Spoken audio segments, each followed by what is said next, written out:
Assalamualaikum warahmatullahi wabarakatuh. Kami dari kelompok 11 akan membahas tentang aspek hukum pengawasan perbankan syariah oleh Otoritas Jasa Keuangan atau OJK, yang mana mata kuliah hukum perbankan dan dosen pengampunya adalah Ibu Piti Paija SEI MH. Adapun anggota kelompok 11 yaitu Abdurrauf Dwilinui, Edon Setiawan, dan Laili Saidah. Pembahasan pertama yaitu tentang pengertian Otoritas Jasa Keuangan.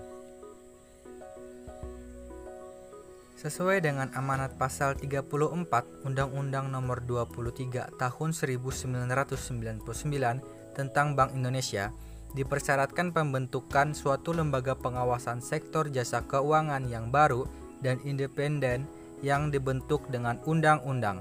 Sebagai perwujudan pasal tersebut, dibentuklah Otoritas Jasa Keuangan atau OJK melalui Undang-Undang Nomor 21 Tahun 2011 tentang Otoritas Jasa Keuangan.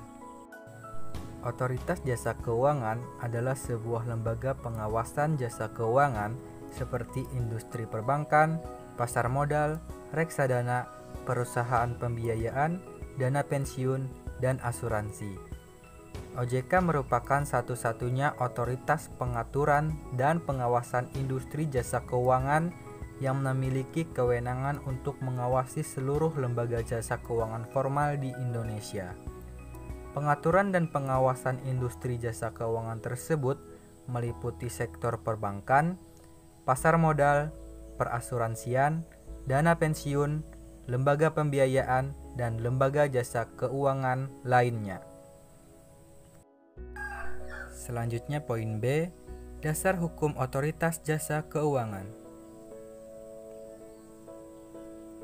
Setelah adanya Undang-Undang Nomor 21 Tahun 2011 tentang Otoritas Jasa Keuangan yang diundangkan tanggal 22 November 2011, pengaturan dan pengawasan sektor perbankan yang semula berada pada Bank Indonesia sebagai bank sentral dialihkan pada OJK.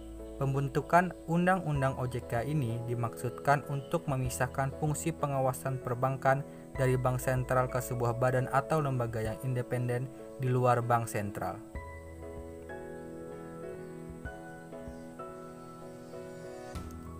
Dasar hukum pemisahan fungsi pengawasan tersebut yaitu pasal 34 Undang-Undang Nomor 3 Tahun 2004 tentang perubahan atas Undang-Undang Nomor 23 Tahun 1999 tentang Bank Indonesia yang menyatakan sebagai berikut. Tugas mengawasi bank akan dilakukan oleh lembaga pengawasan sektor jasa keuangan yang independen dan dibentuk dengan undang-undang. Pembentukan lembaga pengawasan sebagaimana dimaksud pada ayat 1 akan dilaksanakan selambat-lambatnya 31 Desember tahun 2010. Itu latar belakang pembentukan Undang-Undang Otoritas Jasa Keuangan perspektif teori Galding, terdiri dari 3 landasan. Yang pertama ada landasan yuridis.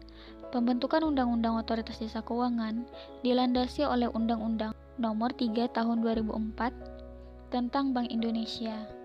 Hal ini secara tegas diatur dalam ketentuan pasal 34 Undang-Undang Nomor 3 Tahun 2004 tentang Bank Indonesia. Selanjutnya adalah landasan sosiologis.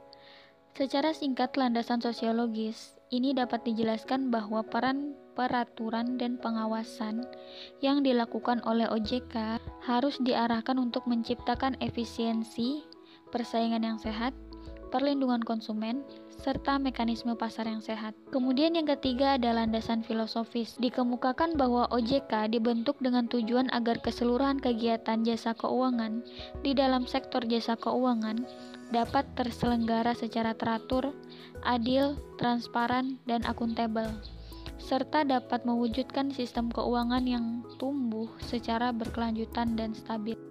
Pokok-pokok Undang-Undang Otoritas Jasa Keuangan pada tanggal 22 November 2011 telah disahkan dan diundangkan Undang-Undang Nomor 21 Tahun 2011 tentang Otoritas Jasa Keuangan. Adapun pokok-pokok Otoritas Jasa Keuangan adalah sebagai berikut. Yang pertama, status Otoritas Jasa Keuangan. Kemudian tujuan, fungsi, tugas, wewenang. Dewan Komisioner, perlindungan konsumen masyarakat, anggaran dan akuntabilitas pelaksanaan tugas, dan yang terakhir ada hubungan kelembagaan dan transisi.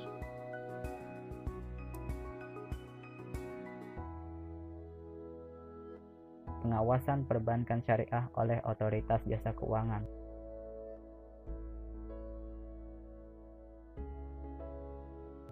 Pengawasan perbankan syariah oleh Otoritas Jasa Keuangan akan senantiasa melibatkan Bank Indonesia dan lembaga penjamin simpanan, terlebih untuk menindaklanjuti indikasi bank bermasalah. Perihal pengawasan yang dilakukan oleh Bank Syariah dan UUS meliputi pengawasan tidak langsung atau offset supervision atas besar laporan bank dan pengawasan langsung atau onsite supervision. Pengawasan dilakukan dengan 9 cara. Thanks for attention. Terima kasih. Itulah presentasi dari kelompok 11. Wassalamualaikum warahmatullahi wabarakatuh.